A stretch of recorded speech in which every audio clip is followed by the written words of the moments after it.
সবকটা CPM BJP করে, কাদের আতঙ্কে রয়েছেন তৃণমূল সুপ্রিমো?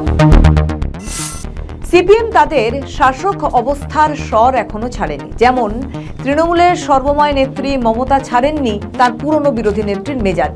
2019 সালের পরে রাজ্য রাজনীতিতে বিজেপি মাথা তোলার পর থেকে তৃণমূল সুপ্রিমোকে বারবার দেখেছি পুরনো ভূমিকায়। বারংবার বিরোধী নেত্রী তিনি একের পর এক ইস্যুতে তোপ দেখেছেন বিরোধী দলকে, এমনকি কখনো কখনো আইন কানুনের পরোয়া না করেই জড়িয়ে পড়েছেন সংঘাতে। সেসব উদাহরণ বিজেপি এবং সিপিএম বারবার তুলে ধরে। সামনেই রয়েছে ভোটের আবহে রাজ্যের শাসক দলের দলনেত্রী দলীয় প্রার্থীদের সমর্থনে প্রচার করছেন। একদিকে এসআইআর ইস্যুতে মালদার সভা থেকে রামবামের তত্ত্ব নেত্রীর মুখে শোনা যায়। তিনি বলেন সিপিএম এর সবকটা বিজেপি করে, বললেন এরা উন্নত ধরনের বিষ। কি বলেছেন শুনুন একবার।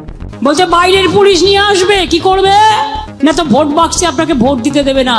আপনাদের আমি পরিষ্কার বলি, যদি কোনো গ্রামে কাউকে ভোট দিতে আটকায়, খিলে ঝাড়ু ঘর পরিষ্কার করেন, রাস্তা পরিষ্কার করতে করতে নিজেরা নিজেদের ভোট দিতে যাবেন। এ তো সিপিএম এর থেকেও ভয়ঙ্কর। সিপিএম এর সবকটা এখন বিজেপি করে। এরা হচ্ছে খুব উন্নত পরিমাণের বিষ। আম খাবেন, আম সত্ত্ব খাবেন না বিচুটি পাতা গায়ে চুলকোবেন, ঠিক করতে কিন্তু আপনাদের হবে। প্রসঙ্গত সেটিং তত্ত্ব কথাটি এই বাংলায় আমরা শুনে শুনে অভ্যস্ত হয়ে গিয়েছি, অন্তত কয়েক বছরে। 2019 লোকসভা নির্বাচনের আগে রামবাম জোট নিয়ে তোলপাড় হয়েছিল রাজ্য। তখন স্লোগান উঠেছিল আগে রাম পরে বাম। জল্পনা ছিল বিজেপি ক্ষমতায় এলে বামেদের ফের ক্ষমতায় আসা সহজ হবে। কিন্তু ঠিক তার 2 বছর পর 2021-এ দেখা গেল রাম থাকলেও বামেরা ভ্যানিশ হয়ে গেল।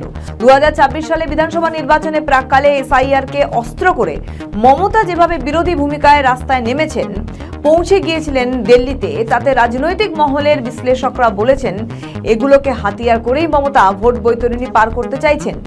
তৃণমূলের অনেক নেতাদের মুখে শোনা যায় তৃণমূলের প্রথম সরকারের সময় বিরোধী হিসেবে সিপিএম এর চেয়ে বিজেপি অনেক বেশি শক্তিশালী। বিরোধী দলের নেতা নেত্রীরা বলছেন তৃণমূল সুপ্রিমো আতঙ্কে রয়েছেন, সেই কারণে ভোটের আগে তিনি এসব কথা বলছেন। তুঙ্গে এখন রাজনৈতিক চর্চা।